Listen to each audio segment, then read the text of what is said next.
Alright, so this is my Python Mk2, the Morrigan. There are many out there like her, but still, this girl right here is mine.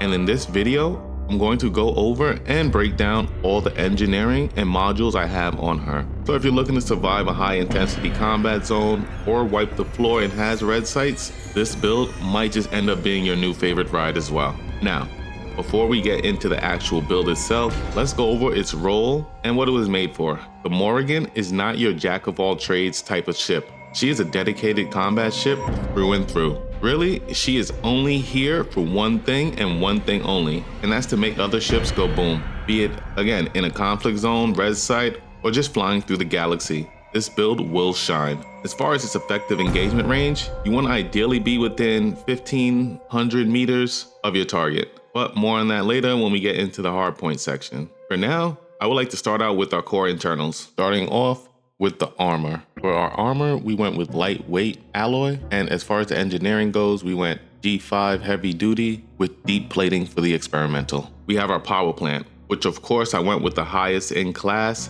that my ship would fit, which is a 6A. Now, with the loadout that we're running, we needed some more juice as the base 17 megajoules that the size 6A power plant gives you just wasn't gonna cut it. So with the engineering, we took it up to a G4 overcharge, and because we got shield boosters out the wazoo, we went ahead and monstered it at a G4 as well, opposed to going G5. This way, I don't lose as much module integrity, and so I'm not turning the cockpit into a mobile sauna. Moving on, next, we got our thrusters, which of course, like with just about any ship in this game, we engineered the crap out of them to the tune of G5 dirty tuning with drag drives. And that's gonna make our ship as fast and maneuverable as it can possibly be, making this upgrade an easy no-brainer. Of course, we're gonna have to be mindful of our ship's mass, but either way, this upgrade overall makes our ship faster, which is always a plus. For the frameshift drive, of course, it has to be SCO. I think it's officially time to retire the older frameshift drives, as the SEO ones are just plain better overall. But in the case of the Morrigan, she's not gonna be making that many, if any, jumps at all, as she's my dedicated combat ship. So I mainly just ferry her around to where I need to get, because what I did not want to do is upgrade this sucker for jump rage. So instead, I went with a shielded frameshift drive to push up that module's integrity, because if shields do go down and the enemy starts trying to snipe modules, well, I'll have a bit more integrity to hopefully low or high wake out of there. Moving on to the life support, here I went with a 4D, as in my opinion, when my shields goes down, it's time to turn and run. That means my canopy will almost never be broken or have an opportunity to be broken, meaning I'll almost never have to worry about this module being needed. And plus, with the 4D life support, if my canopy ever does blow, I believe I have about 6 or 7 minutes to get back to the station and fix it. Again, more than enough time. So for that reason, an A-rated life support never really needed. And as far as the engineering goes for the life support, I haven't really gotten around to it. Plus, I'm being lazy. Again, the life support is not the end-all be-all for me. And then we have our power distributor, which is gonna be a 6A, of course. And for the engineering, we went G5 charge enhanced power distributor with super conduit for obvious reasons. Clearly, we wanna recharge our systems, engines, and weapons as fast as possible. Moving on though, to our sensors here, we went with the 5D and engineered it for long range. And then of course, we have our 4C fuel tank that rounds out our core internals. All right, now that we went over the core internals, let's go over these optionals. This is where the ship really starts to take shape and goes from just being a ship that's combat capable to a dedicated combat ship. Unfortunately, the Python Mk2 is a bit tight in the optional internal department, only sporting 6 optional slots in total, but we made them work for us. Starting out with our size 6 slot, we went with a bi-weave shield with G5 thermal resistance for the engineering. This is obviously to boost up our shield's thermal defense, and then being that it's a bi-weave shield, we of course went with the fast charging for the experimental, so that when her shields do go down, they'll come back a bit faster. In the size 4 slots, we have a 4D Guardian shield reinforcement package to help boost our shield's total numbers even more. With the size 3 slot, we put a 3D hull reinforcement package that is almost fully heavy duty G5'd out. I think I need a couple more materials to max that one out. And then I gotta lug this ship all the way back to the proper engineer to add deep plating onto it as well. Now for the size 2 slot, there's gonna be yet another hull reinforcement package. This one, it's only G3 currently, but it does have the deep plating on it, so that's a plus. And then for the 2 size 1 slots, one of them I went with a module reinforcement package to help save my power plant from being assassinated. And in that final size 1 slot, I currently have an extra fuel tank, but that's mostly because I was trying to learn plasma slug weapons and was missing a lot early on with them. So I equipped the extra fuel tank to give me some extra ammo while I'm out there in the black. But I have since gotten a lot better at aiming with plasma slug weapons, so I'll probably replace this fuel tank with an additional module reinforcement package down the line. Now, speaking of ammo and weapons, that leads me right into the next section, and that's going to be the hardpoint. As we know, the hardpoints are the heartbeat of any combat ship. In the Morrigan's 4 large hardpoints, we went with gimbaled frag cannons, all 4 of them fully G5'd out for high capacity, to give us that extra staying power when we're out there in conflict zones and res sites. As for the experimentals, we went with corrosive on one of them to of course add to our overall DPS once we do strip down those shields. On the next one we have oversize, just to give us that extra little bit of punch. Then we have drag munitions on another one in order to slow our target down so we can get more time on target. And then in that last frag cannon, we have incendiary rounds to burn through shields faster. Though I'm not gonna lie, I may replace this experimental. I'm just not sure what I want to replace it with yet. I might go with a second oversized frag cannon, but let me know down in the comment sections what y'all think on that one. Any and all help is much appreciated. Now, moving on to the size 2 hardpoints, they are both filled with fully maxed out G5 short range plasma slug railguns that if you're inside of that 1500 meter, really 1000 meters engagement range from your target, you're usually going to be taking out a hefty chunk of their shields. These bad boys lay into the target. Now, like I was saying earlier with the spare fuel tank, its only purpose was to serve as extra ammo for these 2 bad boys right here. But as I'm sure you've seen in this and previous videos on the channel, I've gotten a lot better with the railguns, so we're definitely gonna switch out that extra fuel tank, and I also might think about going with different experimentals for the railguns, perhaps going more towards the meta line of feedback cascades and or super penetration. But if I do, I'll definitely make an update to the video on the channel. But for now, this is what we're rocking with in the hardpoints. Next up, we have the utility section. For our utility mounts, we're running all, yes, you heard that, every single utility mount on our ship is gonna be loaded with a shield booster. Now the key here is the engineering combo, as it takes our survivability to new levels by not only upping our overall shield strength, but also providing us with some much needed resistance to the 3 main types of damage in the game. All right, so as we've been saying pretty much all throughout the video, this ship is highly engineered. Now I know the engineer grind as well as the material grind can be super time consuming and daunting. So if you don't have everything unlocked that I have on my ship, some of the must-have engineerings in my opinion would have to be of course the power plant, so that you have enough power to run everything that we got on this build. And then you're definitely gonna wanna get your thrusters so that you don't get outmaneuvered. From there, you're gonna wanna go about upgrading your shields and shield boosters to make yourself a harder target to kill. And then from there, just whatever else you see fit. But if I was starting over, that's probably the route I would take. As far as module power priorities go, we're just under the megajoule cap currently. But once I fully engineer that last shield booster, it'll probably push me over the cap. But even regardless of that, as you know, the more damage your power plant takes, the less overall power it gives. So with all that in mind, I would say on priority 1, only the essentials for being able to live the fight another day. So we're saying frame shift drive, sensors, power distributor, life support, so long as we're staying under 40%. If not, move life support and the power distributor or sensors to a priority 2 in that particular order. And then while we are at it, let's just touch on pip management. For this build, the Morrigan runs hot. So if you're firing off them rails constantly, then you will need at least 3 pips into weapons, preferably 4 if you're putting out slug after slug. And we already know full pips to shields when we're under fire. And as far as engines go, try to always keep it capped off in case you need to boost out of there. Pretty much you're gonna want to be on top of your pips while you're engaging in combat. in order to unleash the full potential of this build. Now, we have been talking for quite some time. Let's see how this ship actually flies in a high conflict zone. As you will see, 1v1, she can take down just about anything human NPC wise. And while you're at it, just watch how she dances through the conflict zone and has red sights. But I'll let you enjoy the footage and we'll reconvene afterwards for my closing remarks.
All right, so that's the build for you. And honestly speaking, she punches way above her weight class and can chase down just about anything below her class as well. Now, if you're not a fan of the up close and personal combat style and prefer more range, then you can totally switch out the rails and frags for a more PvE friendly layout and throw some multi-cannons in the large and laser in the medium hardpoints. But let me know down in the comments what you would tweak about this ship build. And if you made it this far into the video, consider subscribing and drop a like. But until we meet out in the black, midnight out, 07 Space Cowboys, 07.